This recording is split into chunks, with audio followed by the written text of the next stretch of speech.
बिस्मिल्लाहिर्रहमानिर्रहीम जी, क्या हाल चाल है आप सबका। उम्मीद है सब ठीक ठाक होंगे। अल्लाह ताला आप सब पे हम सब पे अपनी ख़ास रहमत नाज़िल फरमाए, आमीन। और कल मैंने जो फ़िश वेजिटेबल हर्बल सूप बना के पिया और कुछ कहवा जात पिए, वो मैं आपके साथ आज शेयर करने वाली हूँ, जिसमें आज की इस वीडियो में सिर्फ आपके साथ मैं fish vegetable herbal soup share करने वाली हूँ। अच्छा, मैं अभी छत पे आके वीडियो शूट कर रही थी, काफ़ी बार मैंने इसको कट कर दिया इस वजह से ज़रा सा कैमरा सेल्फी करते हैं इधर से उधर से इधर से भी लोग देख रहे हैं कि पता नहीं मैं कौन सी बड़ी फिल्म की शूटिंग कर रही हूँ। इधर से भी लोग उठ के खड़े हो के देख रहे हैं, पता नहीं कौन सी वीडियो शूट हो रही है। वो सामने से भी कोई देख रहे थे, तो मैं क्या कर सकती हूँ, मैं फिर ज़मीन पे बैठ गई। तो ये अच्छा है, आप काम करें, अपनी हद तक काम करें। ये अच्छा नहीं कि हमारे मोहल्लेदार जो है ना उठ के यूँ उठ के देखें। ये अब इनकी नेचर है, हम कुछ नहीं कर सकते। मैं आप लोगों को भी यही मशवरा दूंगी कि दूसरों की परवाह किए बगैर अपना अच्छा काम करते रहें, और इंशाल्लाह कामयाब भी वही होता है जो कि इस्तकामत से अपने किसी ना किसी काम को करता रहता है। सो मैं भी अपने काम को करने के लिए ज़मीन पे बैठ गई हूँ, वीडियो शूट कर रही हूँ, और ये सब किसके लिए कर रही हूँ, आप सबके लिए कर रही हूँ, ताकि मेरी वजह से अगर आपको फ़ायदा हो जाए तो इससे बड़ी और कामयाबी मेरे लिए कोई नहीं होगी कि अगर आपको ये पता चल जाए कि फ़िश वेजिटेबल सूप में क्या ऐसी खासियत है जो आपके नज़ले ज़ुकाम, खांसी, बुखार, सर्दी की तमाम छोटी छोटी और बड़ी बड़ी अलामतों को ख़त्म करता है।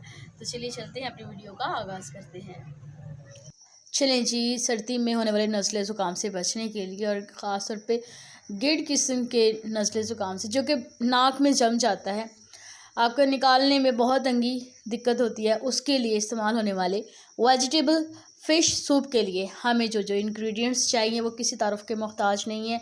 जो कुछ भी आपको स्क्रीन पे नज़र आ रहा है, तमाम तरह इंग्रेडिएंट्स सब्ज़ी की दुकान से इजीली अवेलेबल हैं। तो मैंने लिया है फ़िश का एक अदद पीस, जिसे मैंने नमक और अजवाइन लगा के ऑलरेडी रख दिया था, फिर धो लिया है।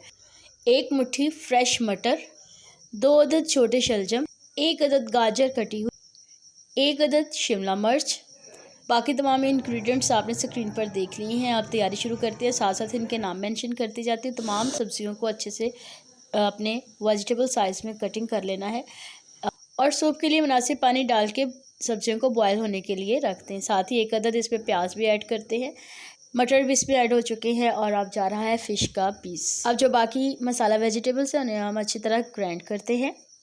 एक ग्राइंडर जग में अदरक, लहसुन, हरी मिर्च, धनिया, पुदीना, टमाटर और काली मिर्च के चंद दाने आपके जायके के मुताबिक इसको ग्राइंड किया जाएगा। ये पेस्ट इसलिए बनाया है ताकि अदरक, लहसुन, काली मिर्च के चंक्स मुंह में सूप की सूरत में आए, बजाय कि आपके जायके को ख़राब करें।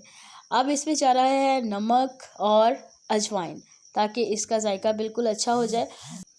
जब सूप पकने के करीब हो तब आपने शिमला मिर्च और बंद गोभी इसमें डालनी है, और जो आपका एक ऐसा इम्यूनिटी बूस्टर सूप तैयार है जो आपको सर्दी के नज़ले ज़ुकाम, खांसी, सर दर्द और आम जिस्मानी दर्दों से महफूज रखता है। खुदा न खास्ता आपको सर्दी लग जाती है तो आप इसको इस्तेमाल करने के बाद मुझे इसका रिव्यू ज़रूर दीजिएगा। गार्निशिंग और अच्छे जायके के लिए हरा लहसुन इसमें बारीक बारीक कटिंग करके डाल दें। इस सूप में कोई भी कॉर्नफ्लोर वगैरह नहीं जाएगा। मज़ेदार सूप और ताकत से भरपूर इस रेसिपी को एक लाइक तो बनता है, बल्कि कई लाइक्स बनते हैं। चैनल को सब्सक्राइब कर दें।